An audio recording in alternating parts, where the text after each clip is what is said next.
Capítulo 6. Separado de Lot. ¿Quién era Lot?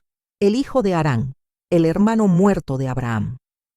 Probablemente había recibido la herencia de su padre. Puede ser que viniese con su tío a través del desierto, con la esperanza secreta de mejorar su estado. Pero esperemos que fuera movido por motivos más dignos. Parece ser uno de aquellos hombres que dan pasos buenos no por obediencia a Dios, sino porque sus amigos están dándolos.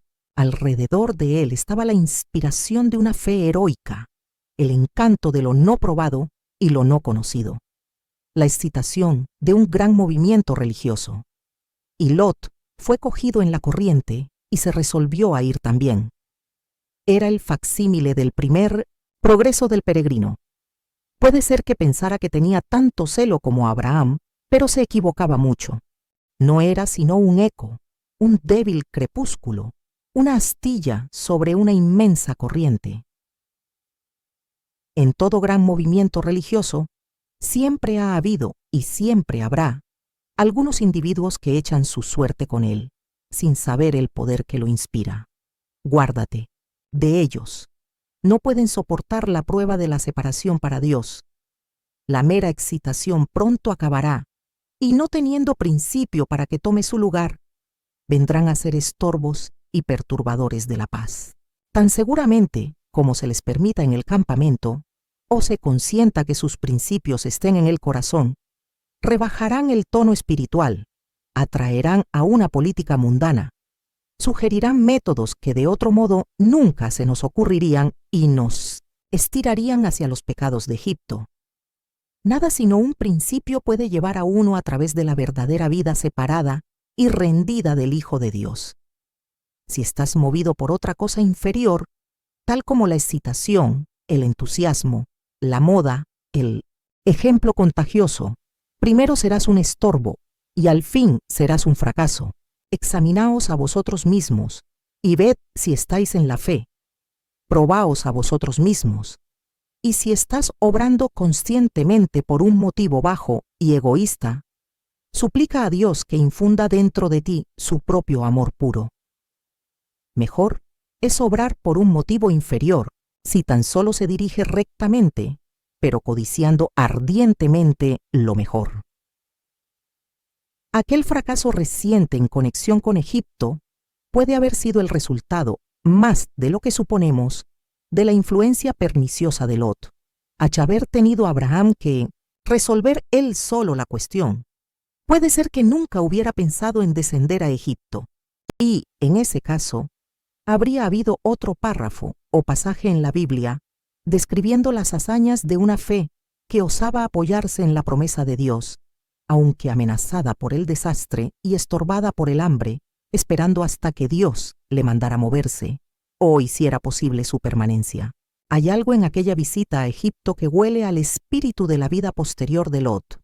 En todo caso, había llegado el tiempo, en la providencia de Dios, cuando este espíritu inferior y mundano debería ir por su propio camino, dejando a Abraham solo, sin apoyo, o consejero o aliado, arrojado sobre los consejos y la ayuda de Dios solamente. La separación exterior del cuerpo, del mundo de los impíos, no es completa, a menos que esté acompañada y suplementada por la separación del espíritu. No basta dejar Ur, Harán y Egipto. Tenemos que deshacernos también de Lot. Aunque viviéramos en un monasterio, separados de los hogares y los lugares frecuentados por los hombres, donde no se oyera sonido alguno, sino la campana llamando a la oración y el solemne canto, sin embargo, mientras hubiera en nuestro pecho un principio ajeno, un Lot en la vida de nuestro corazón, no podría existir aquella separación para Dios, que es la condición del crecimiento de la fe y de todas las formas superiores de la verdadera vida que obran para que la tierra sea más semejante al cielo. Es preciso, pues, que se vaya Lot. Sabed, pues, que Jehová ha escogido al piadoso para sí. Salmida 4:3. ¿Acaso ningún otro pie debe introducirse dentro de la cerca de la divina propiedad? Oh, almas, que suspiráis por la santidad como braman los ciervos por las corrientes de las aguas. ¿Habéis contado el costo? podéis soportar la fiera prueba? La formación de los santos no es un juego de niños. El bloque tiene que separarse completamente de la cantera de la montaña antes de que el cincel divino pueda comenzar a perfeccionarlo. El oro tiene que ser metido en el fuego purificador antes de que pueda ser moldeado o martillado en un ornamento de belleza para el rey. Así como Abraham fue separado sucesivamente de todos los recursos naturales, así tiene que ser con todos los que aspiran a entrar en las recámaras interiores del palacio de Dios. Debemos estar preparados para morir a las censuras y alabanzas del mundo, a las ambiciones y ardides de la carne, a los deleites de una amistad que está rebajando insidiosamente la temperatura del espíritu, a la vida egoísta, con todas sus innumerables manifestaciones sutiles y patentes, y aún, si es la voluntad de Dios, a los goces y consuelos de la religión. Todo esto es imposible para nosotros, dependiendo de nuestras propias fuerzas. Pero si queremos rendirnos a Dios, permitiendo que Él obre en nosotros y para nosotros lo que nosotros solos no podemos hacer, hallaremos que Él comenzará a quitar paulatina y efectivamente, y con tanta ternura como sea posible, los zarcillos trepadores de la enredadera venenosa, y nos pondrá en una unión de corazón consigo mismo. Los valles alrededor de Betel, que habían sido muy suficientes para sus necesidades cuando vinieron por primera vez a Canaán, ya no les bastaban ahora.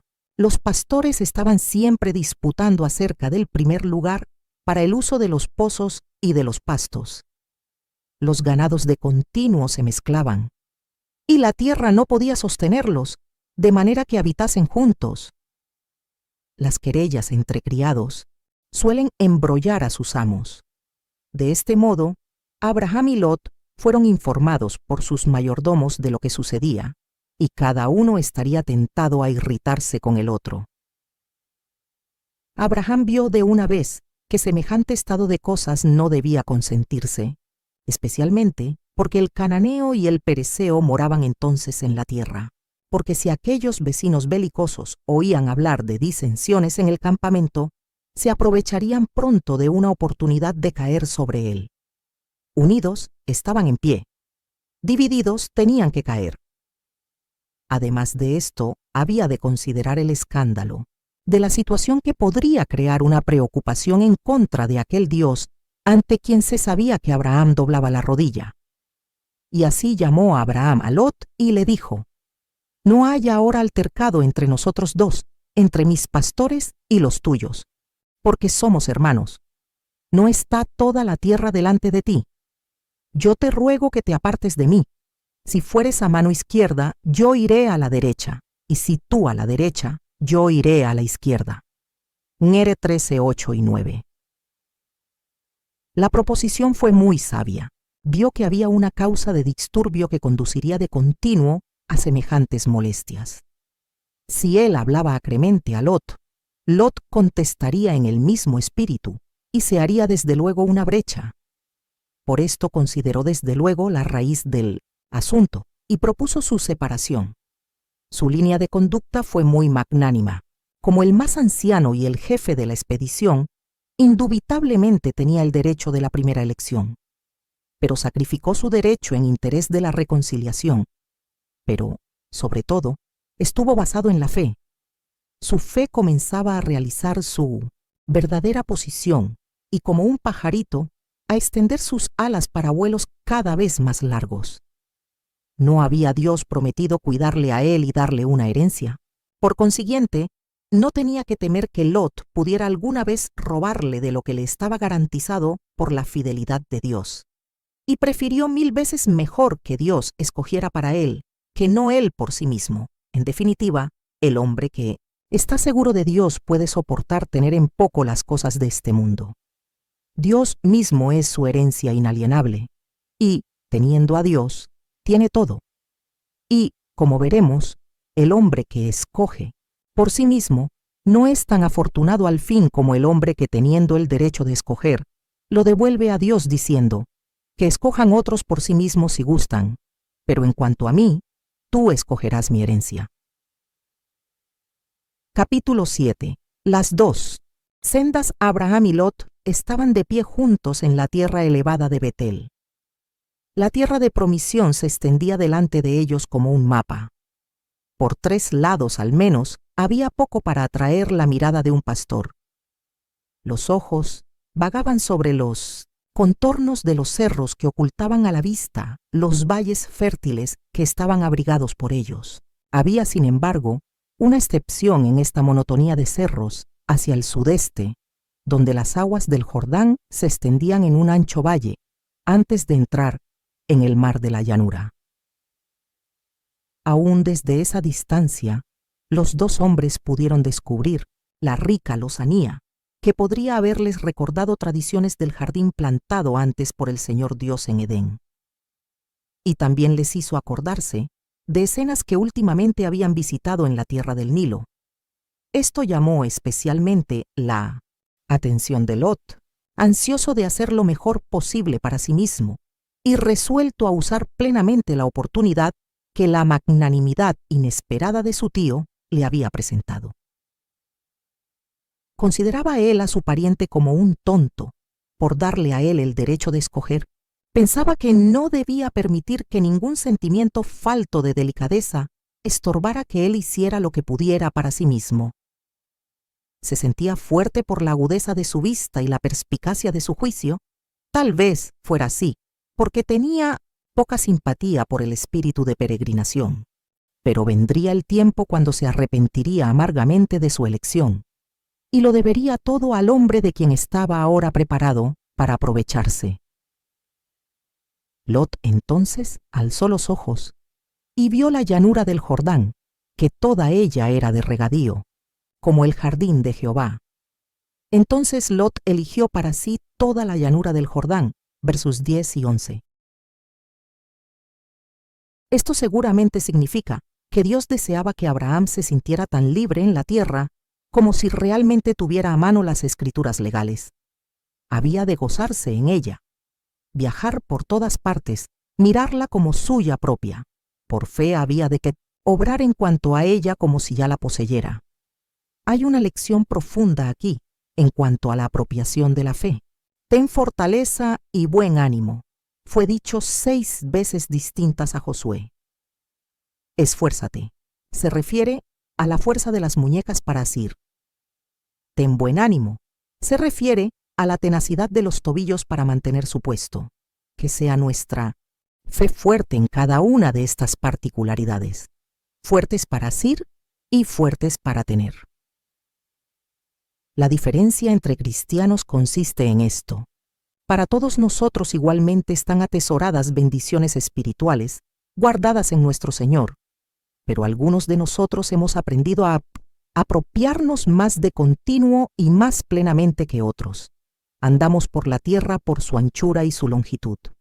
Nos aprovechamos de la plenitud de Jesús, no contentos con lo que Él es para nosotros en el consejo de Dios. Nuestra constante apelación es a Él en todo momento de necesidad. No debemos sorprendernos de que Abraham se cambiara para Hebrón, que significa comunión, y construyera allí un altar para el Señor. Nuevas misericordias nos convidan a más profunda comunión con nuestro amigo todopoderoso, quien nunca deja ni abandona a los suyos. También nosotros construyamos nuevos altares y consagremos todo cuanto tenemos y somos a su bendito servicio. Capítulo 8. Refrigerio entre las batallas. La lucha narrada en el capítulo 14 de Génesis no fue una mera batalla de guerrilleros, fue una expedición para castigar y conquistar. Kedorlaomer era el Atila, el Napoleón de su período. Susa, su ciudad capital, estaba más allá del desierto, al otro lado del Tigris, en Elam. Años antes de que Abraham entrara en Canaán como un emigrante pacífico, este temible conquistador había marchado para el sur, sojuzgando las ciudades que estaban en el valle del Jordán, y posesionándose así de la llave maestra del camino entre Damasco y Menfis. Cuando Lot movió sus tiendas hacia Sodoma, las ciudades de la llanura pagaban tributo a este poderoso monarca. Al fin, los hombres de Sodoma y Gomorra, de Admá y Seboim, se fastidiaron del yugo de Elamite y se rebelaron, y Kedorlaomer se vio obligado a hacer una segunda expedición para castigar su rebelión y reconquistar su poder. Combinando sus propias fuerzas con las de 3 gobernantes vasallos y amigos en el valle del Éufrates, que estaba en su camino, cruzó apresuradamente el desierto y cayó sobre las tribus salvajes que se albergaban en las montañas de Basán y Moab. Evidentemente, su plan era despojar todo el país contiguo a las poblaciones del Jordán antes de realmente sitiarlas.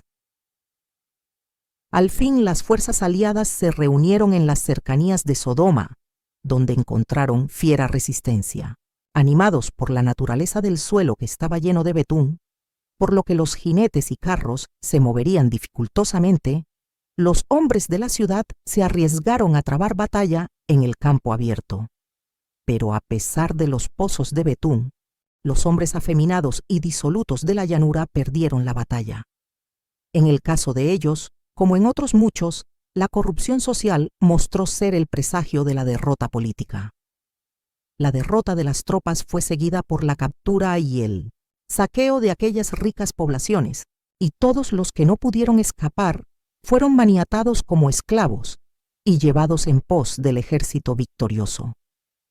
Satisfecho al fin con su éxito, embargada su atención por su rico botín y su gran número de cautivos, la hueste extranjera comenzó su lenta marcha a lo largo del valle del Jordán para su propio país. Tomaron también a Lot, hijo del hermano de Abraham, y sus bienes, y se fueron.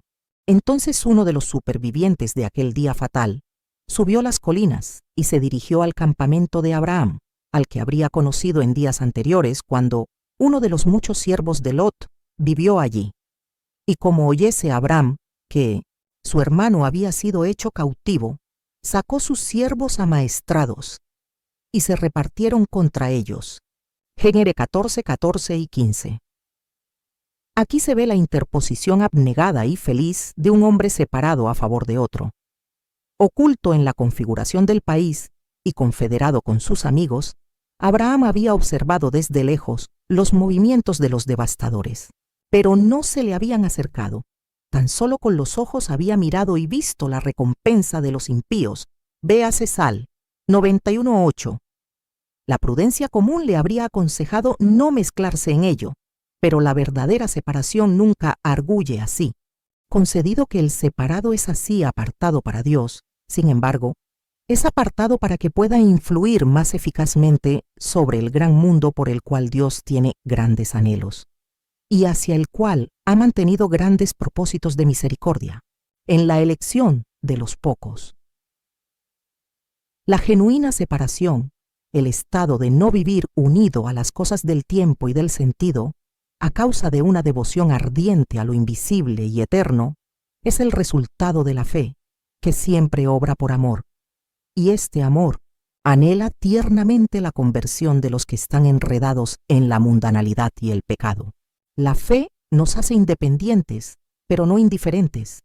Basta que tenga noticias de que su hermano ha sido llevado en cautiverio, para que tome armas al momento para salir en persecución. Ah, hermanos y hermanas, ¿nunca os ha llegado la noticia de que vuestros hermanos han sido hechos cautivos? ¿Cómo es, pues, que no habéis salido hace mucho para rescatarlos? ¿Será genuina esta separación que se mantiene inconmovible mientras hay tanta necesidad de acción inmediata y abnegada? Pero la interposición de Abraham fue tan feliz como abnegada y pronta. La compañía con que se puso en camino era muy pequeña, pero sus refuerzos indisciplinados marcharon a prisa, y así en 4 o 5 días alcanzaron a la hueste confiada, en sí misma y cargada de batín entre las colinas donde el Jordán tiene su origen. Adoptando la táctica de un ataque nocturno, cayó repentinamente sobre la hueste desapercibida y los persiguió, huyendo ellos con pánico hasta la antigua ciudad de Damasco, y volvió a traer todos los bienes. Asimismo volvió a traer a Amtam, su hermano Lot y sus bienes, y también a las mujeres y al pueblo. Género 14:16. ¿No es así siempre? Los hombres que viven la vida de separación y devoción para con Dios son los que obran con más prontitud y éxito cuando llega el tiempo de la acción. Lot, estando en Sodoma, no podía elevar su carácter moral ni salvarlo de ser atacado. Abraham, viviendo entre las colinas, es el único que puede trabar con éxito la batalla con el tirano. No prestes atención a los que dicen que debes vivir al nivel y en medio de los mundanos, a fin de elevarlos y salvarlos. ¿Acaso salvó Lot a Sodoma? Ni tendrá mejor suerte cualquier hombre que, no mandado por Dios, se establece en el mundo por su propio antojo y placer. Si quieres elevarme, tienes que estar en un nivel más alto que el mío. Si Arquímedes ha de mover el mundo, tiene que descansar su palanca en un punto de apoyo fuera del mundo y bastante lejos de él. Un gran éxito es con frecuencia la señal de una gran tentación. El rey de Sodoma no había sido tomado prisionero entre los demás.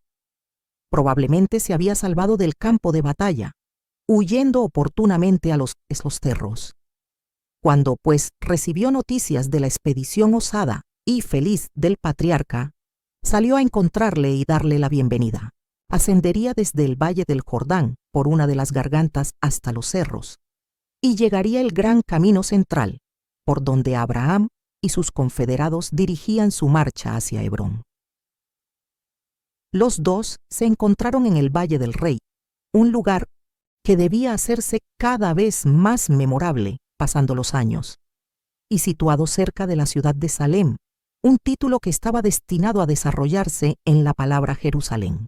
Este fue un encuentro memorable entre los representantes de dos razas, una de las cuales estaba destinada a hacerse cada vez más débil hasta que fuese destituida por los hijos del mismo hombre, cuya espada ahora la salvó de la completa extinción. Pero más memorable que el lugar es la historia del encuentro espiritual que tuvo lugar allí. Agradecido por la liberación efectuada por Abraham, el rey de Sodoma le propuso que no le entregara sino las personas de los cautivos, quedándose él con todos los despojos para sí mismo y sus aliados. Debe haber sido una oferta muy tentadora. No era cosa pequeña que un pastor tuviera la oportunidad de apropiarse de todos los despojos de ciudades que habían llegado a ser tan grandes y opulentas, especialmente cuando parecía tener algún derecho a ello. Pero Abraham no quiso considerar la oferta ni por un momento. En verdad, parecía ya haber resuelto el negocio en su propia mente, porque hablando como de una transacción pasada, dijo: «He levantado mi mano a Jehová, Dios Altísimo, poseedor de los cielos y de la tierra, jurando que desde un hilo hasta la correa de un zapato, nada tomaré de lo que es tuyo, para que nunca digas, yo enriquecí a Abraham». Qué menosprecio tan magnífico a una oferta tan atractiva. Qué expresión tan gloriosa de la independencia de una fe viva. Hay un cercano paralelo entre la sugestión del rey de Sodoma y las tentospis, la tentación de nuestro Señor en el desierto, cuando Satanás le ofreció todos los reinos de la tierra por un acto de homenaje. ¿Y no nos asalta esta tentación a todos nosotros? ¿No somos todos nosotros tentados a aceptar el pago dorado del mundo, que tiene tantos anhelos de ponernos bajo obligación con él mismo y sentir que estamos pagados por él y en su poder? El mundo bien sabe que si tan solo aceptamos sus subsidios, habremos abandonado nuestra posición de independencia, nos habremos bajado hasta su nivel, no siendo ya capaces de dar testimonio contra él, que seremos despojados de las guedejas de nuestra fuerza y nos habremos hecho débiles, como otros hombres. Podemos arguir que podremos usar bien las riquezas mal adquiridas, pero prácticamente no lo hallaremos así. Las riquezas de Sodoma chamuscarán la mano que las maneja y perjudicarán toda empresa justa a que puedan ser aplicadas. Además de esto, ¿qué derecho tenemos nosotros de depender de los créditos del mundo?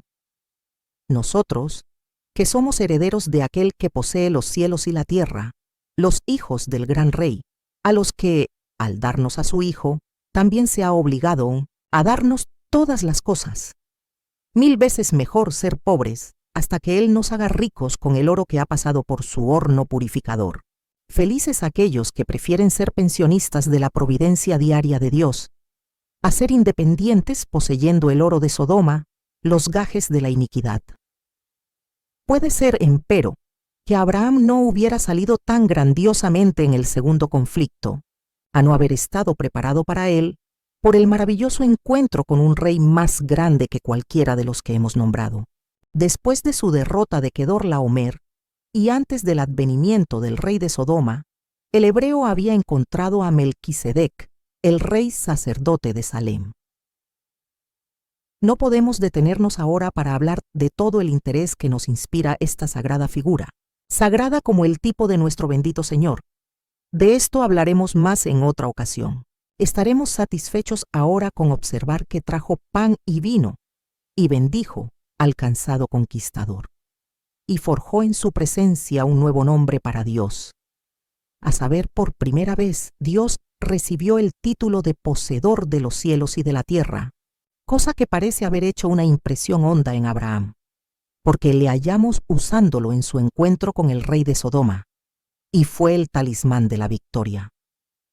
¿Por qué necesitaría recibir cosa alguna del hombre, cuando su nueva revelación de Dios había acabado de oírse, y había enriquecido para siempre su corazón? ¿No es esta aún la obra del Señor Jesús? Viene a nuestro encuentro al volver nosotros cansados de la lucha. Viene a nuestro encuentro cuando sabe que estamos en vísperas de una gran tentación. No solo ora por nosotros, como lo hizo por Pedro, sino que nos prepara para el conflicto. Alguna nueva revelación, algún nuevo vislumbre de su carácter, algún pensamiento santo, esto se nos da para llenar la memoria y el corazón contra el asalto del enemigo.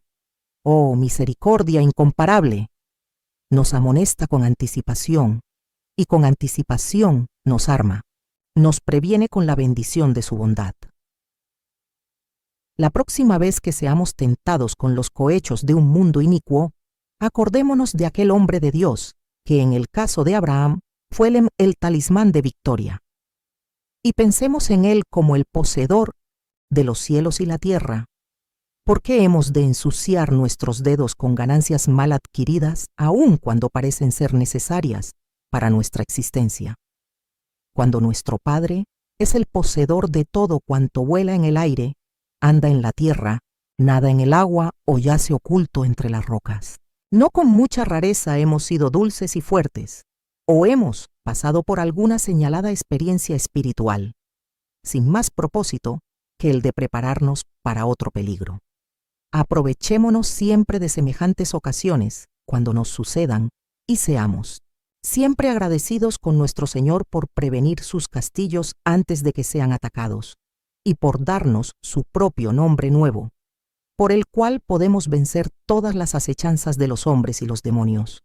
Oh Rey de corazones leales, quisiéramos encontrarte con más frecuencia en el camino de la vida, especialmente cuando algún tentador está preparándose para enredarnos en las redes del mal, e inclinándonos para recibir tu bendición, estar preparados por tu gracia para todo lo que nos espere en el futuro desconocido.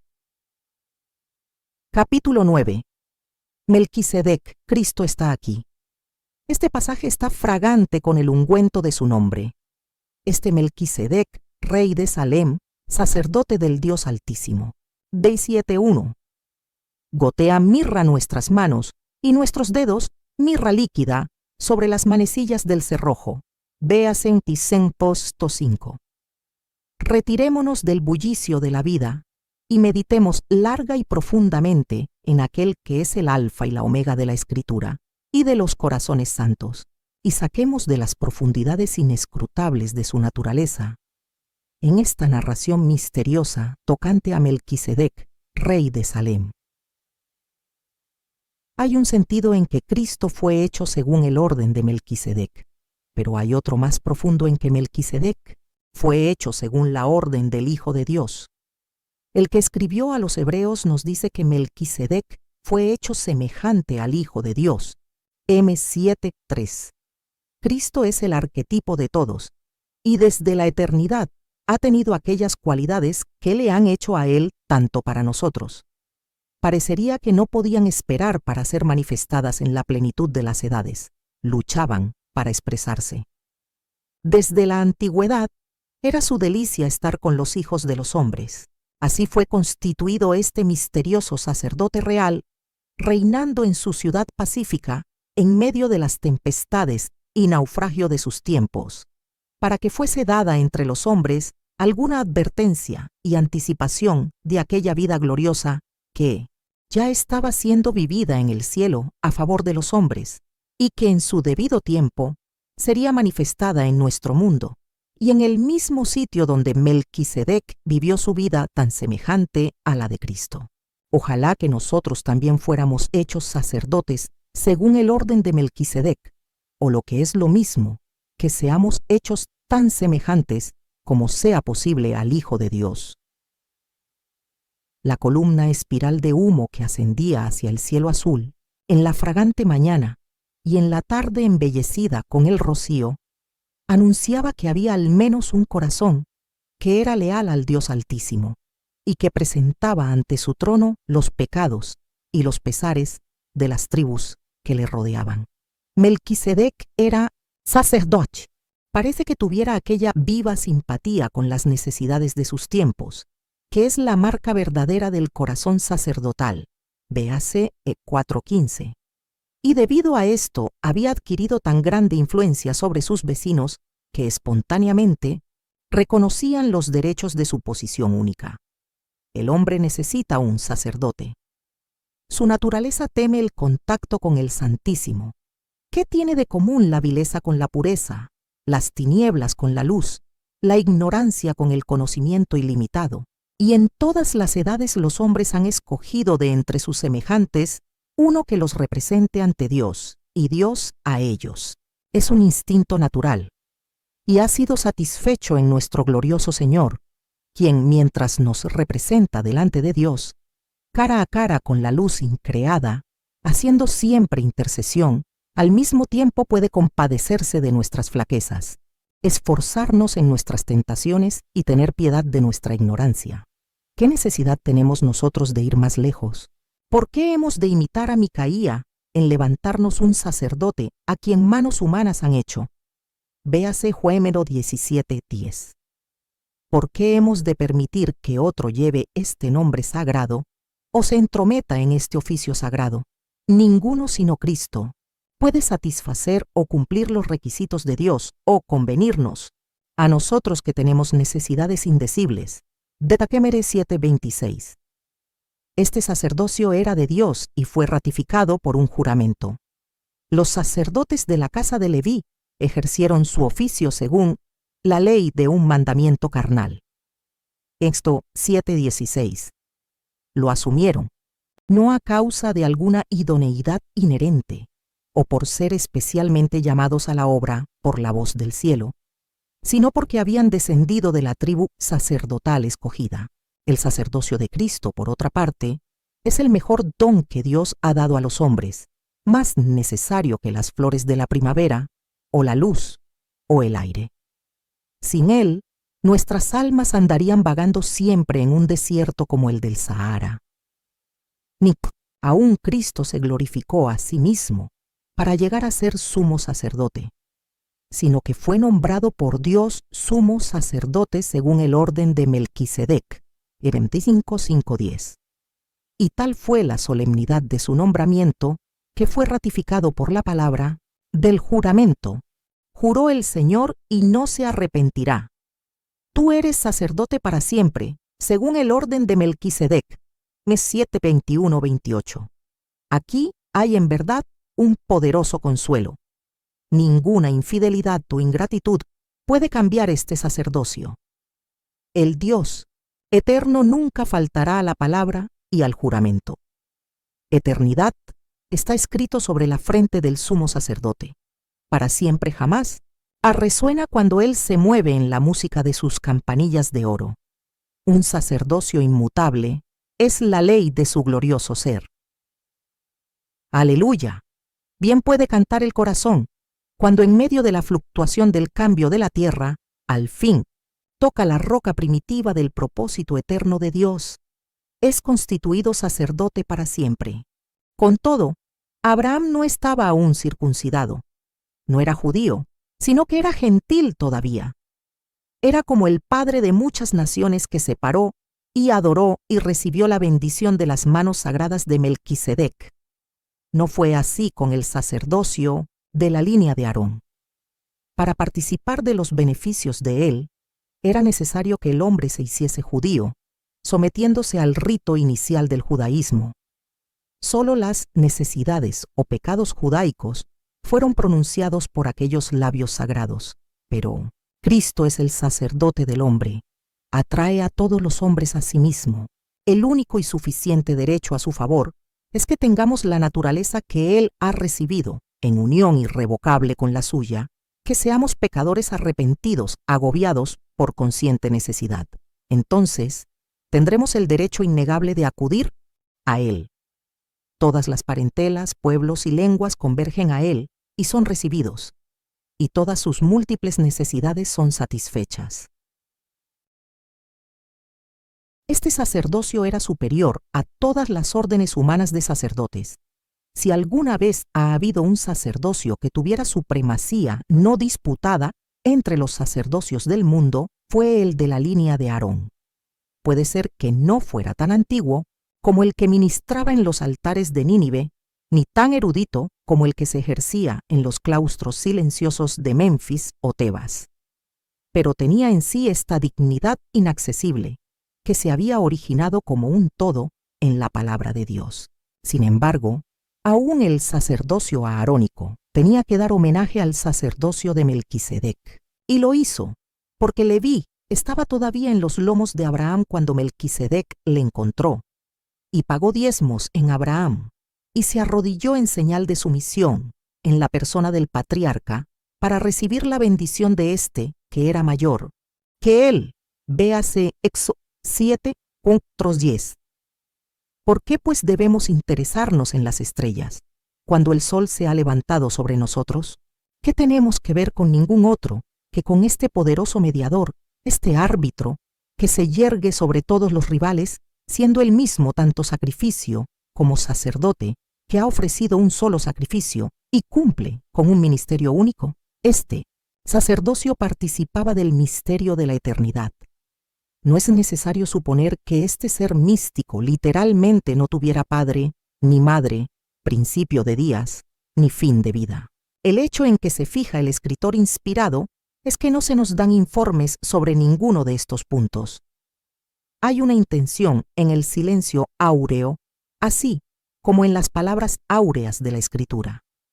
Y sin duda estos detalles estaban envueltos en oscuridad, a fin de que hubiese una aproximación aún más cercana del tipo a la gloria del antitipo, el que permanece para siempre, el anciano de Dios, el Rey de las edades, el Yo Soy. El sol de su ser, como su sacerdocio, no sabe nada de amaneceres ni declinaciones del cénit meridiano o descensos en el occidente, conforme al poder de una vida inmortal, viviendo siempre para interceder. Sí, en la visión de Patmos, su pelo era tan blanco como la nieve. No era la blancura de la ancianidad, sino de fuego incandescente. Este continúa para siempre y tiene un sacerdocio intransmisible. Él es el mismo hoy y ayer y para siempre. Hace por nosotros ahora lo que hacía por los padres del mundo antiguo y lo que hará por el último pecador que pida su ayuda. Hay otra analogía entre el sacerdocio de Melquisedec y el sacerdocio levítico. Ambos eran sacerdocios reales. De ahí que Usías fuese herido con la blanca señal de la lepra cuando procuró unirlos. Pero cuán maravillosamente se mezclaron en la vida maravillosa de Jesús. Como sacerdote, se compadecía del hombre y le ayudaba y le alimentaba. Como rey, mandaba las olas. Como sacerdote, pronunció su sublime oración de intercesión. Como rey, enunció su dicho de prerrogativa real como «Yo haré esto o lo otro». Como sacerdote tocó la oreja de Malco, como el rey desechado, a quien aún César fue preferido, fue perseguido aún a la muerte. Como sacerdote, aún intercedió por sus asesinos y habló del paraíso al ladrón moribundo, mientras el hecho de que era rey fue atestiguado por la proclamación fijada en su cruz. Como sacerdote, sopló paz a sus discípulos. Como rey, ascendió para sentarse en su trono. En primer lugar, era rey de justicia, y después de esto también rey de Salem, que es rey de paz. En 7:2. Nótese el orden. No primero pasa a cualquier precio, o sacrificando la justicia, sino justicia primero, la justicia de su carácter personal. El justo satisfaciendo por nosotros las demandas de una ley divina y santa. Y enseguida, basado en él, y levantándose sobre este cimiento sólido e indestructible, se originó el templo de paz, en el que las almas de los hombres pueden abrigarse de las tempestades del tiempo. La operación de la justicia será la paz, y el resultado en dos da la justicia, calma y confianza para siempre. Y mi pueblo habitará en mansión de paz, en moradas seguras, en descansaderos tranquilos. Ismo 32, 17 y 18. Oh, almas, ¿cuál es vuestra actitud hacia él? Hay muchos que tienen voluntad de aceptarle como sacerdote, que rehúsan tenerle por rey. Pero esto no basta. Tiene que ser rey, pues de otro modo no quiere ser sacerdote. Y tiene que ser rey en este orden, haciéndote primero justo, y enseguida dándote su paz, que sobrepuja a todo entendimiento. No malgastes tiempo precioso regateando o arguyendo con él. Acepta la situación como es.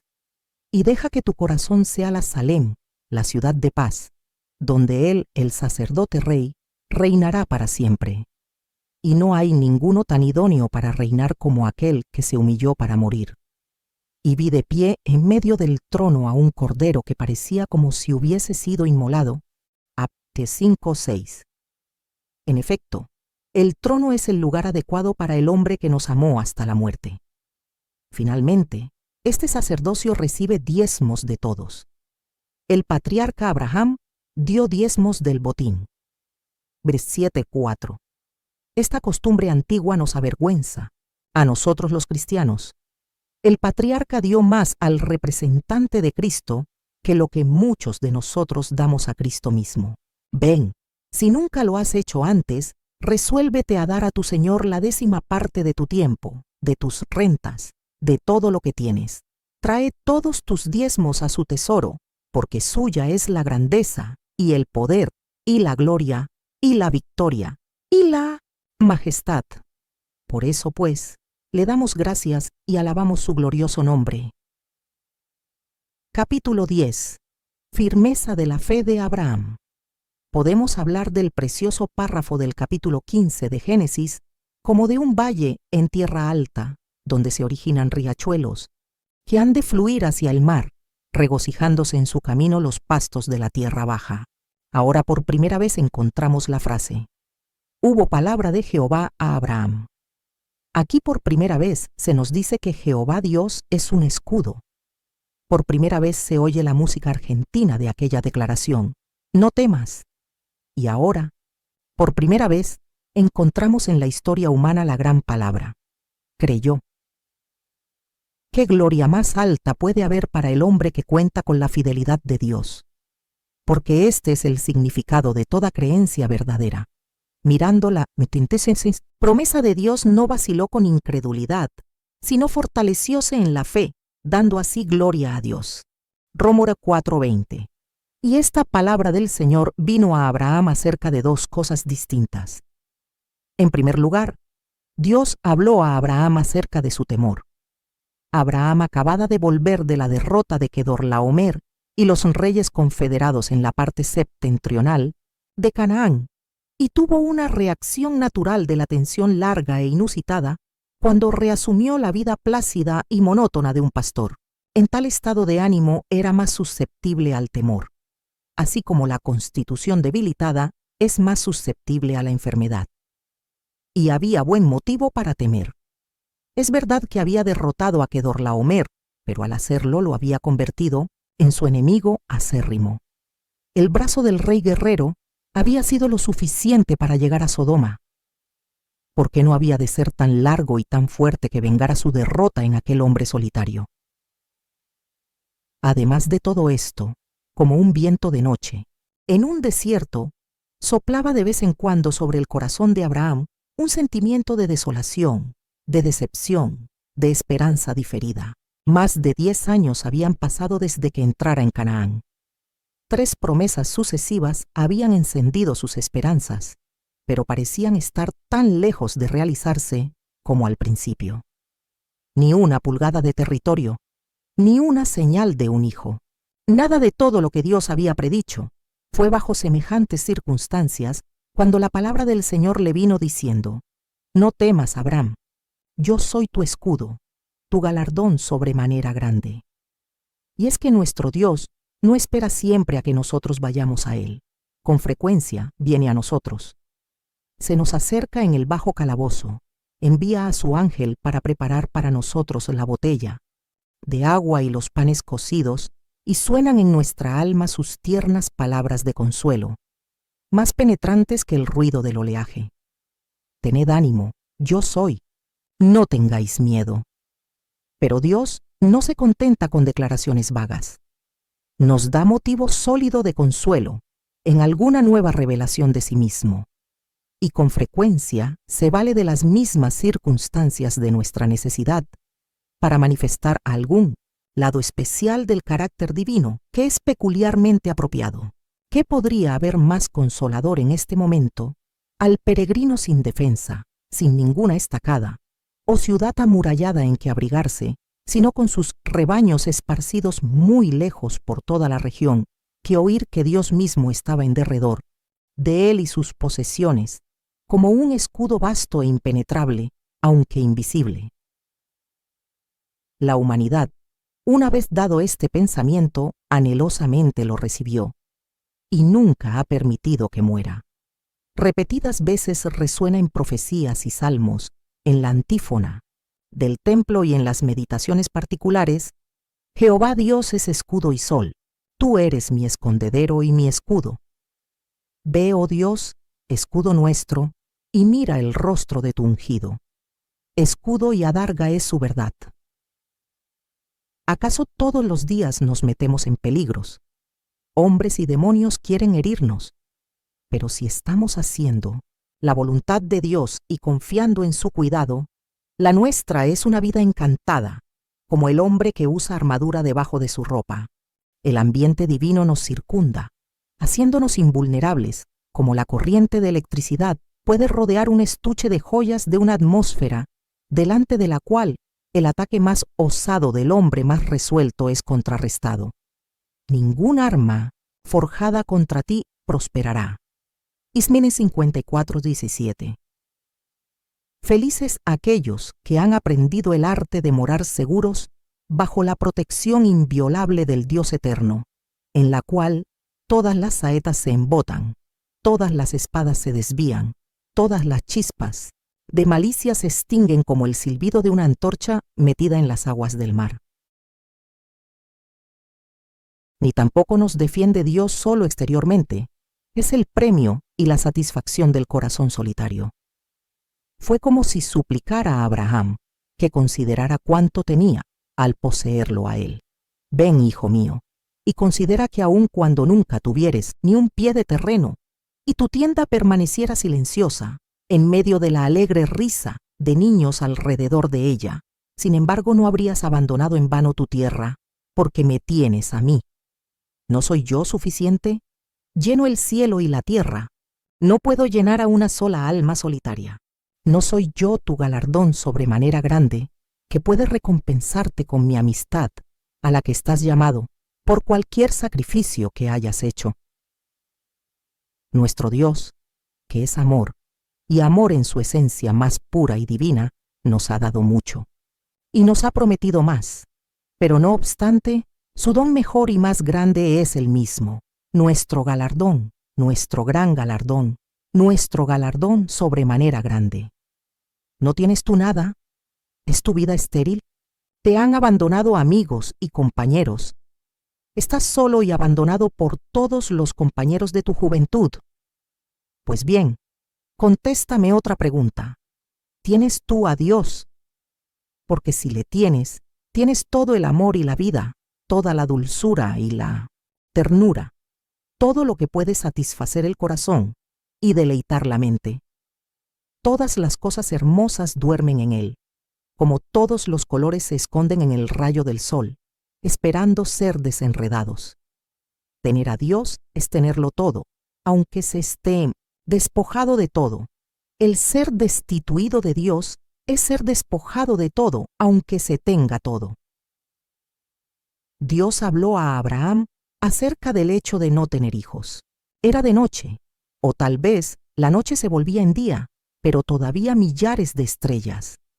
Los ángeles, las coristas de las esferas, los rebaños de los amplios pastos del espacio centelleaban en los tiznos cielos.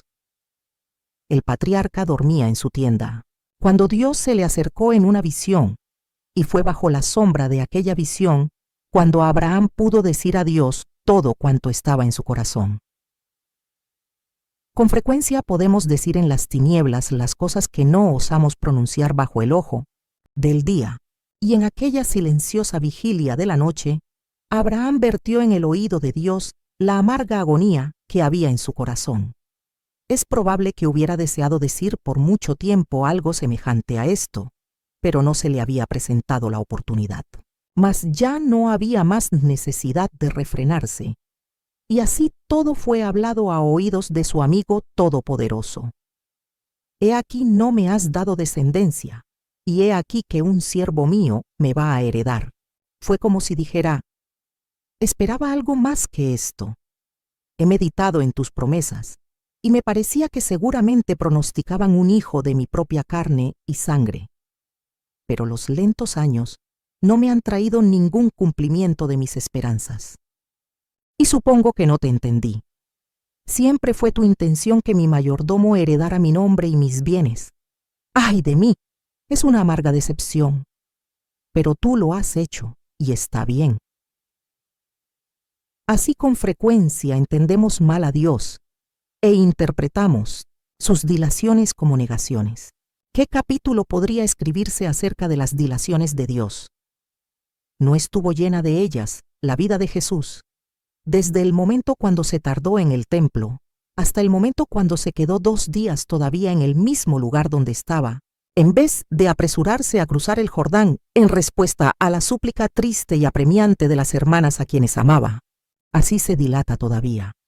Es el misterio del arte de educar a los espíritus humanos hasta el temple más fino de que son capaces. Qué escudriñamiento del corazón, qué análisis de motivos, qué pruebas de la palabra de Dios, qué agonías del alma, inquiriendo qué cosa o qué manera de tiempo indica el Espíritu de Dios. Todo esto está asociado con aquellos días cansados de espera, que no obstante están pletóricas de destino espiritual. Pero semejantes dilaciones no son la respuesta final de Dios al alma que confía en Él. No son más que el invierno antes del gozo de la primavera. Mas he aquí que tuvo otra revelación de Jehová que decía, no te heredará éste, mas uno que ha de salir de tus entrañas te heredará. Mira hacia los cielos y cuenta las estrellas si las puedes contar. Y le dijo, así será tu descendencia. Génesis 15, 4 y 5. Y desde ese momento, las estrellas brillaron con una nueva significación para él, como las señales de la promesa divina. Y Abraham creyó a Jehová. Verso 6. No es maravilla que aquellas palabras se citen con tanta frecuencia por hombres inspirados en los siglos posteriores, ni que yazcan como la piedra fundamental de algunos de los más grandes argumentos que alguna vez han ocupado la mente del hombre. Véanse Rompo 4.3, Ga 3.6, Estelik 2.23. Creyó Abraham antes de sufrir el rito judaico de la circuncisión. El apóstol Pablo pone énfasis especial en esto. como mostrando que los que no eran judíos podrían igualmente tener fe y ser contados entre los hijos espirituales del gran Padre de los fieles, véase Ro. 4:9-21. Ga.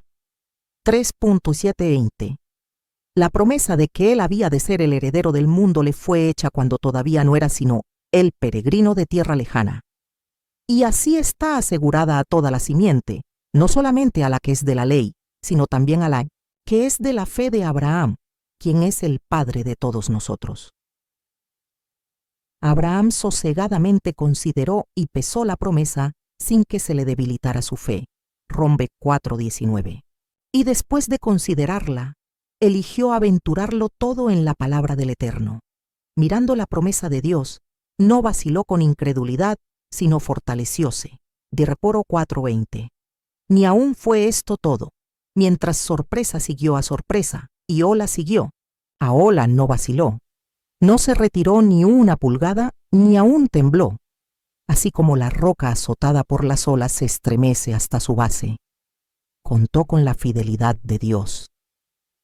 No obstante, su fe estaba destinada a ser probada severamente.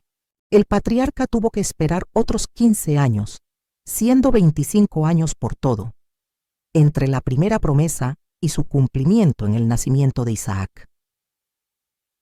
Tal fe le fue contada por justicia. La fe es el germen de la justicia, y, cuando Dios ve que poseemos el germen, nos considera también como estando igualmente poseídos de la cosecha, que yace escondida en su corazón. La fe es pequeña semilla, que contiene todos los perfumes raros y ricos matices de la vida cristiana, que no esperan, sino el cultivo y bendición de la vida cristiana. Cuando cree alguno, solo se necesita educación y tiempo para desarrollar lo que ya está dentro de él en embrión. Y Dios, para quien ya está presente el futuro, mira al hombre de fe como dotado con los frutos de justicia, que son para la gloria y la alabanza de Dios. Pero hay una significación más profunda aún que esta, la posesión por medio de la fe de una justicia judicial a la vista de Dios. La justicia de Abraham resultó no de sus obras, sino de su fe, y no por su causa solamente fue escrito que le fue así contada, sino por la nuestra también, a quienes nos será contada, a nosotros que creemos en aquel que levantó de entre los muertos a Jesús, Señor nuestro. Romanos 4:23-24. Oh milagro de gracia, si confiamos tan sencillamente en Jesucristo nuestro Señor, seremos contados como justos a los ojos del Dios eterno. No podemos comprender todo cuanto se incluye en aquellas maravillosas palabras. Solo esto es evidente, que la fe nos une tan absolutamente al Hijo de Dios, que somos una cosa con Él para siempre jamás. Y toda la gloria de su carácter, no solo lo que era Él cuando se hizo obediente hasta la muerte, sino lo que es en la majestad de su naturaleza resucitada, nos es imputado. Algunos enseñan la justicia imputada como si fuera alguna cosa aparte de Cristo, arrojada sobre los trapos del pecador. Pero es más correcto y mejor considerarla como cosa de bendita identificación con Él por fe. De modo que como Él fue una cosa con nosotros al hacerse pecado, somos una cosa con Él al ser hecha la justicia de Dios.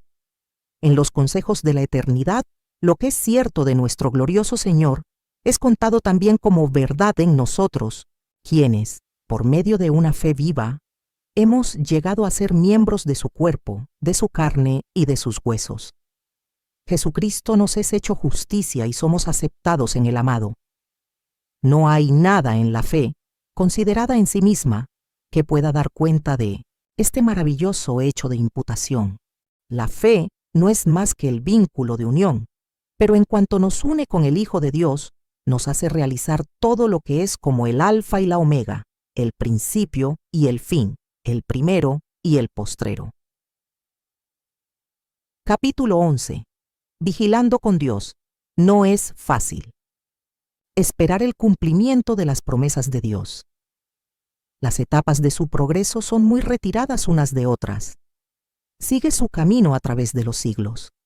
Nosotros nos cansamos en unas pocas horas. Y cuando sus tratos con nosotros son perplejos y misteriosos, el corazón que se había jactado de su confianza variable comienza a debilitarse con dudas y a hacerse preguntas. ¿Cuándo podremos confiar absolutamente y no temer? En las relaciones humanas, una vez que el corazón ha hallado su descanso en otro, puede soportar la prueba de distancia y dilación. Años pueden pasar sin una palabra o suspiro para romper la triste monotonía. Condiciones extrañas pueden desconcertar el entendimiento y confundir la mente. Pero la confianza no varía ni flaquea. Sabe que todo está bien, se contenta con existir sin una señal y guardar silencio sin procurar explicar o defender. ¿Cuándo hemos de tratar así a Dios? ¿Cuándo hemos de descansar en Él confiando cuando no podemos entender? Al menos en este periodo de su educación, Abraham no había aprendido esta lección, pero en el vago crepúsculo, mientras las estrellas que simbolizaban su posteridad comenzaban a palidecer en el cielo, contestó a la declaración divina de que había de heredar la tierra, de la que hasta ahora no poseía ni un pie, con la triste queja: Señor Dios, ¿cómo he de saber que la heredaré? ¿Cuán humano es esto? No es que Abraham fuera incrédulo, pero anhelaba alguna señal tangible y evidente de que había de ser como Dios había dicho. Algo que pudiera ver, algo que le fuera una garantía siempre presente, de la herencia venidera, así como las estrellas lo eran de su descendencia futura. No nos asombremos de Abraham, sino antes bien, adoremos al amor que soporta estas flaquezas humanas y condesciende a darles escalones por los cuales podrían pasar las arenas hasta la roca firme de una fe asegurada. En aquellos días primitivos, cuando un contrato escrito era muy raro, si no del todo desconocido, los hombres procuraban obligarse el uno al otro a cumplir su palabra con las más solemnes sanciones religiosas. Se exigía que el que asumía la obligación trajera ciertos animales, que eran muertos y divididos en pedazos. Estos eran puestos en el suelo, de un modo que dejaran una angosta senda entre ellos. Por esta pasaba el pactado para ratificar y confirmar su solemne promesa. Fue a este rito antiguo y solemne al que se refería Jehová, cuando dijo: Tráeme una becerra de 3 años, y una cabra de 3 años, y un carnero de 3 años, y una tórtola, y un palomino. Y él le trajo todos estos, y los partió por la mitad, y puso cada mitad enfrente de la otra. Gennéporos 15, 9 y 10. Era todavía temprano en la mañana. El día amanecía, y Abraham se sentó para vigilar. Entonces sucedió una pausa larga. Hora tras hora pasó, pero Dios no dio ninguna señal ni habló palabra alguna. Juzgando por las apariencias, no había voz, ni quien respondiese, ni quien prestase atención. El sol subía más y más alto su carro en el cielo, y arrojaba su calor tórrido sobre aquellos pedazos de carne que estaban expuestos en la arena, pero todavía no llegó voz ni visión. Los buitres inmundos, atraídos por el olor de la carne mortecina, se reunieron como para un banquete, y se necesitó atención incesante para ahuyentarlos. Se permitió a Abraham por un momento imaginar que estaba sentado allí, ocupándose como un insensato. No podemos saber lo que pasaba por aquel corazón tan probado durante aquellas horas. Una cosa, al menos, reconocemos: que esto está en la misma línea de disciplina por la cual todos tenemos que pasar. Horas de esperar a Dios, días de vigilar, noches de vigilia sin sueño, esperando las señales del alivio que se dilata, admirados de que no viene el Maestro, subiendo el cerro repetidas veces para volver sin la visión esperada, esperando por mucho tiempo una carta hasta que el camino para el correo está bien pisado y humedecido con muchas lágrimas. Pero todo en vano. Mas no es en vano, porque estas largas horas de espera están edificando la fábrica de la vida espiritual, con oro y plata y piedras preciosas, para que venga a ser una cosa hermosa así y un gozo para siempre. Solo cuidémonos de nunca abandonar nuestra actitud de paciencia, sino que esperemos hasta el fin la gracia que ha de sernos traída. Y no demos lugar a los inmundos buitres. No podemos evitar que ellos vuelen lentamente por el aire o dando graznidos lúgubres y rodeando como si pensaran arrojarse sobre nosotros. Pero podemos evitar que bajen al suelo. Y esto debemos hacerlo en el nombre y por la ayuda de Dios. Aunque tardare la visión, aguardémosla.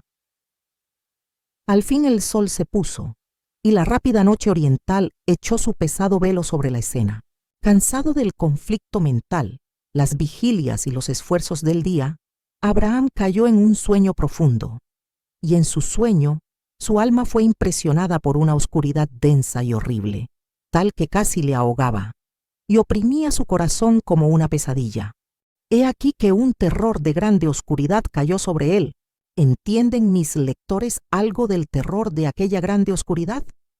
Cuando alguno ha sido creado en una creencia tradicional que deja de satisfacer los instintos de la vida más madura, supone que de abandonar el credo debe suceder también la renuncia de toda fe y esperanza, no viendo que la forma puede ser dejada, aunque permanece la substancia esencial.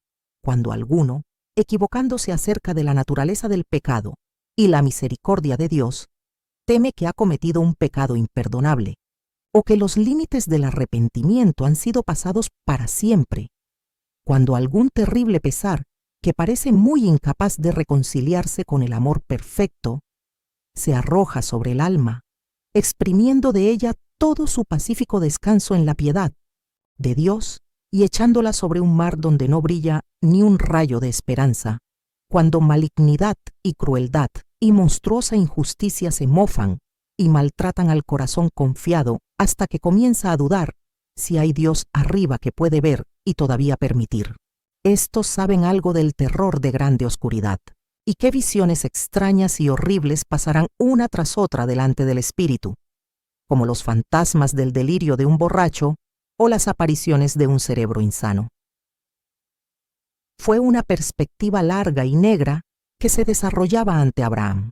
Vio la historia de su pueblo por siglos venideros, extranjeros en una tierra foránea, esclavizados y afligidos.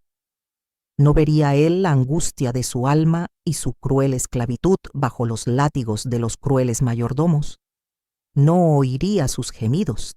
Y vería las madres llorando sobre sus niños, condenados a ser arrojados al insaciable Nilo. ¿No vería él la construcción de pirámides y ciudades de tesoros, cimentados con sangre y padecimientos? Era en verdad suficiente para llenarle de tinieblas que podían palparse. Y sin embargo, la sombría trama fue cruzada con la urdimbre de hilos de plata. Los esclavizados habían de salir con grandes riquezas, siendo abrumados sus opresores con terribles juicios. Habían de entrar de nuevo en aquella tierra, mientras, en cuanto a él mismo, había de ir a sus padres en paz y ser sepultado en una buena vejez. Así es la vida humana: tristeza y gozo, sol y sombra, largos trechos de nubes, seguidos de brillantes trechos de luz. Y en medio de todo, la justicia divina está cumpliendo sus propios designios, afectando a otros igualmente con el alma del individuo, que parece ser el sujeto de disciplina especial. Los hijos de Abraham no habían de heredar la tierra de promisión hasta que la cuarta generación hubiera pasado, porque la iniquidad de los amorreos no había llenado todavía la medida de su castigo. Solo entonces, cuando la reforma de aquella raza era imposible, cuando su condición había llegado a ser irremediable y su existencia era una amenaza a la paz y pureza de la humanidad, fue dada la orden para su exterminio y para la transferencia de su poder a los que podían tenerlo más dignamente. Oh vosotros, que estáis llenos con el terror de una gran oscuridad, a causa de los tratos de Dios con la humanidad, aprended a confiar en aquella sabiduría infalible que es coasesora con la justicia inmutable, y sabed que el que pasó por la oscuridad del Calvario, con el clamor de abandono, está pronto para acompañaros por el valle de la sombra y de la muerte, hasta que veáis el sol brillando por el otro lado. ¿quién hay de entre vosotros que teme a Jehová, que escucha la voz de su siervo, que sin embargo anda en tinieblas y no tiene luz? Confíe en el nombre de Jehová y apóyese en su Dios. Cuando se despertó Abraham, el sol se había puesto. La oscuridad reinaba en todas partes. Hubo densas tinieblas. Un silencio solemne cobijaba el mundo. Entonces vino el asombroso acto de ratificación. Por primera vez desde que el hombre dejó las puertas del Edén, apareció el símbolo de la gloria de Dios, aquella asombrosa luz que después había de brillar en la columna de la nube y el brillo del Shekinah. En medio de las densas tinieblas, aquella misteriosa luz, una antorcha de fuego, pasaba lenta y majestuosamente entre los pedazos divididos. Y al hacer esto, una voz dijo: «A tu simiente he dado esta tierra, desde el río de Egipto hasta el río grande, el río Eufrates». Génesis 15:18. Acordaos de aquella promesa, hecha con las sanciones más solemnes, nunca abrogada desde entonces y nunca cumplida perfectamente.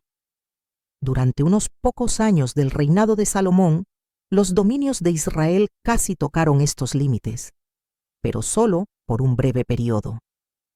El perfecto cumplimiento está todavía en 1900, el futuro. De alguna manera los descendientes de Abraham han de heredar su propia tierra, asegurada a ellos por el pacto de Dios.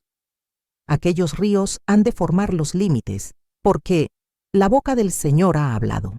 Por consiguiente, al volvernos de esta escena, en la que Dios se obligó por sanciones tan solemnes a esforzar la base de la fe de su siervo, podemos llevar con nosotros conceptos exaltados de su gran bondad, a saber, que se humillara tanto a fin de asegurar la confianza de un solo pobre corazón. Así, a nosotros también, por dos cosas inmutables, su palabra y juramento, Dios nos ha dado fuerte seguridad ante la tormenta que nos quiere devorar.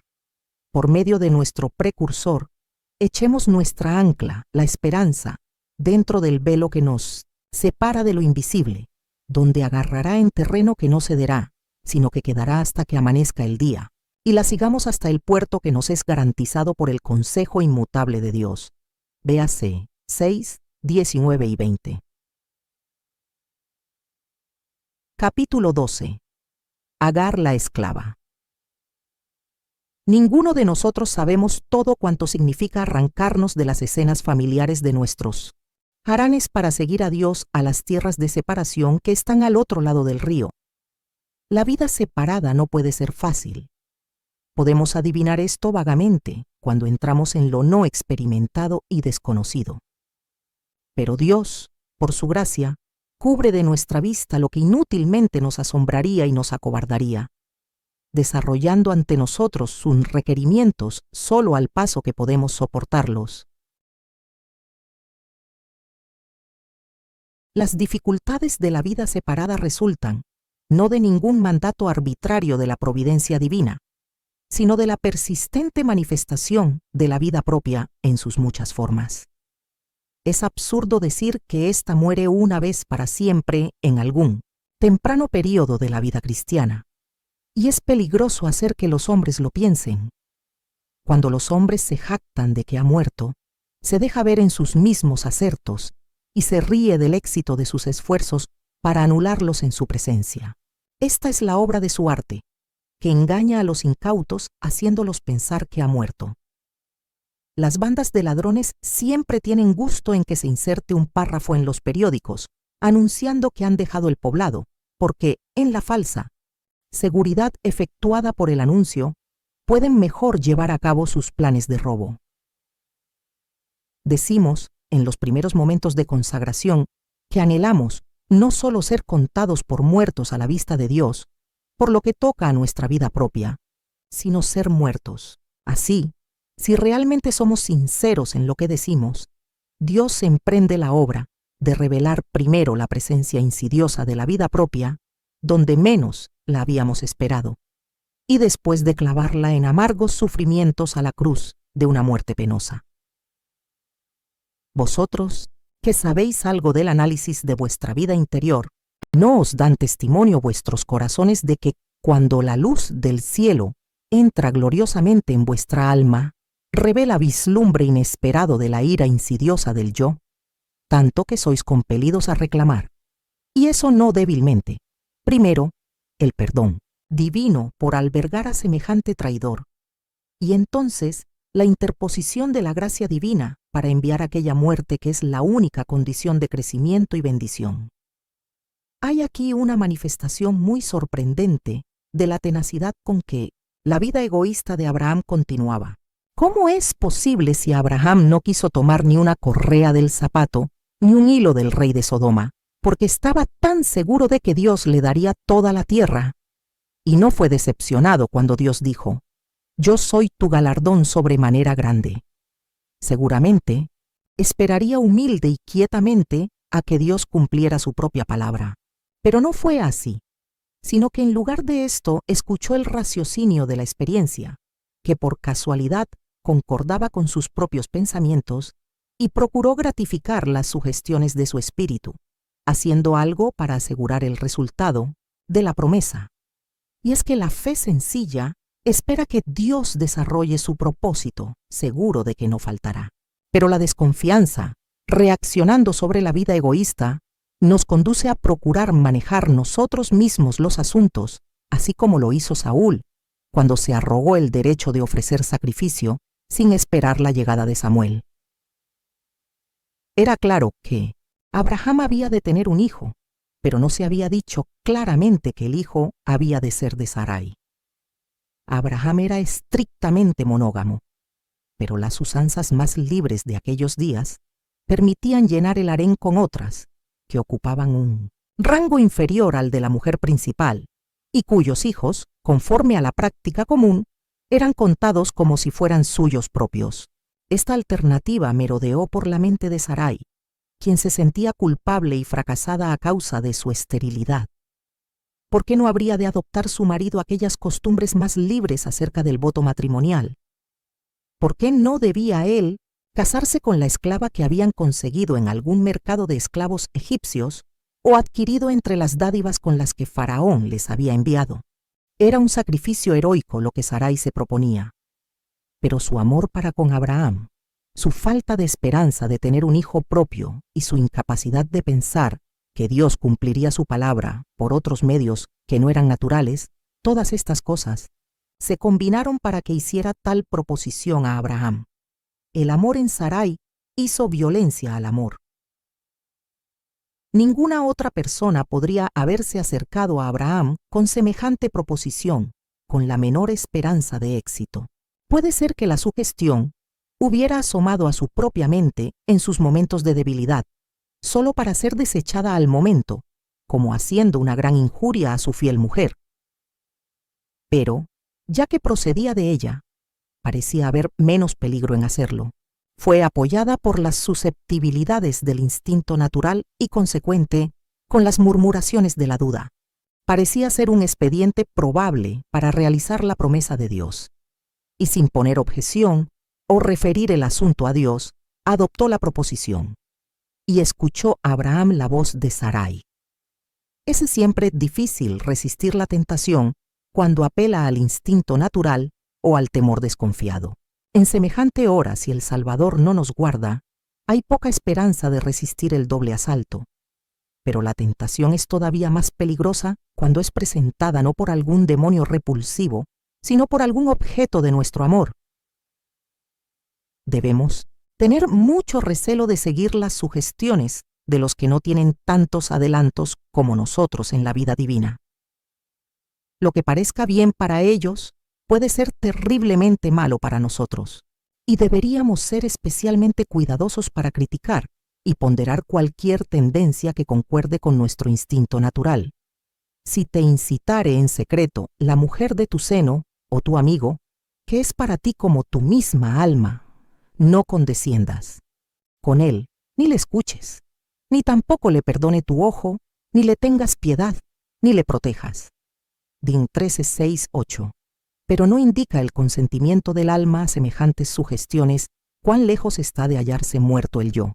Luego que se obtuvo el fin, los resultados, como una cosecha de ortigas, comenzaron a presentarse en aquel hogar, que había sido morada de pureza y felicidad, pero que estaba ahora destinado a ser la escena de la discordia, alzada a un puesto de rivalidad con Sara, y esperando dar a Abraham el hijo por tanto tiempo deseado, y un joven amo al campamento, Agar menospreciaba a su ama estéril, y no se cuidó de ocultar su desprecio. Esto era más de lo que podía soportar Sara. Le era más fácil hacer un acto heroico de sacrificio de sí misma que soportar cada día la conducta insolente de la criada a quien ella misma había exaltado a este puesto. Y no fue ella razonable en su enojo. En lugar de asumir ella misma la responsabilidad de haber causado las condiciones funestas, tan llenas de miseria para sí misma, reprochó apasionadamente a su marido, diciéndole: «Mi agravio recaiga sobre ti, juzgue Jehová entre tú y yo». Génesis 16:5. ¿Cómo concuerda esto con la naturaleza humana? Damos un paso falso, no sancionado por Dios, y cuando comenzamos a descubrir nuestra equivocación, nos entregamos a expresiones de orgullo, herido, pero en lugar de reprendernos a nosotros mismos, culpamos a otros, a quienes hemos instigado a ir por un camino torcido, y los reprochamos amargamente por los perjuicios de los cuales ellos, a lo más, no fueron sino instrumentos, siendo nosotros la causa final. De este expediente carnal resultaron muchos pesares. Pesar para Sara, quien en esta ocasión, como después, debe haber apurado hasta las amargas heces la copa de la hiel, la de los celos y el orgullo herido, de la cual corren como la hirviente lava de cráter de un volcán. Pesar para Agar, echada como una desterrada del hogar del cual ella había soñado llegar a ser ama, y en el que ella había pensado ser esencial. ¡Qué amarga decepción! Pesar para Abraham, que sentía separarse de una quien, según toda la apariencia humana, había de ser la madre del hijo que había de bendecir su vida, herido además de esto por la inusitada amargura de los reproches de su mujer. Tan seguramente como que Dios reina, todo procedimiento egoísta nos envolverá en pesar indecible que despedazará el corazón. De aquí pues en adelante tendrás guerras. Abraham, con respecto a la paz de su hogar, no osaba interponerse entre su esposa y la esclava de ella. «He aquí», dijo él, «tu sierva está en tu mano, haz con ella como bien te pareciere». Pronta para obrar sobre este consentimiento tácito, la señora irritada trató con tanta dureza a la muchacha que huyó de delante de su rostro y tomó el camino, pisado por las caravanas, hacia su tierra natal. El ángel del Señor. Y aquí, por primera vez, se usa aquella expresión significativa, que es tenida por muchos como que expresa alguna manifestación evidente del Hijo de Dios en forma de ángel. La halló junto a una fuente de agua, que fue bien conocida en los días de Moisés. Allí, fatigada, cansada y solitaria, se sentó para descansar. Con cuánta frecuencia nos halla todavía el ángel del Señor en nuestra extremada angustia, cuando estamos abandonando el puesto que nos había sido asignado, cuando estamos evitando la cruz. ¿Y qué preguntas podrían ser más pertinentes para Agar o para nosotros? ¿De dónde vienes? ¿Y a dónde vas? Es decir, ¿cuál es tu origen? ¿Y cuál tu destino? Entonces siguió el mandato claro y distinto que siempre se aplica a nosotros: vuelve y ponte sumisa. Somos todos propensos a obrar como lo hizo Agar. Si nuestra suerte es dura y nuestra cruz pesada, nos marchamos empujados por la impaciencia y el orgullo herido. Evitamos la disciplina, evadimos el yugo, nos abrimos nosotros mismos el camino para salir de la dificultad. Nunca nos pondremos bien así, nunca. Debemos volver sobre nuestros pasos. Debemos humildemente doblar nuestra cerviz bajo el yugo. Debemos aceptar el destino que Dios ha ordenado para nosotros, aun cuando sea el resultado de la crueldad y pecado de otros. Venceremos sometiéndonos, escaparemos volviendo. nos haremos libres ofreciéndonos para ser esclavizados. Al fin, cuando la lección se haya aprendido perfectamente, la puerta de la cárcel se abrirá de por sí. Entretanto, el corazón del pródigo es alentado por una promesa. Véase Género 16:10. El ángel del Señor descubre todos los resultados, benditos de la obediencia. Y al considerar esto el Espíritu, halla que el camino para la casa ya no está forrado de piedras, sino que está suavizado con flores. Ni es esto todo, sino en adición a la promesa, entra en el alma el concepto de uno que vive y ve, que vive para vengar a los injuriados y defender a los impotentes, y que ve toda lágrima y dolor del alma afligida. Tú eres un Dios que ves. No, como aquellos ciegos ídolos egipcios que miran con ojos de piedra a través del desierto. Tienen ojos, pero no ven. Detengamos con frecuencia el zumbido de las lanzaderas de la vida para decirnos suavemente a nosotros mismos: Dios está aquí, Dios está cercano, Dios nos ve. Él proveerá, defenderá, vengará, porque los ojos del Señor recorren toda la tierra. Sac 4:10.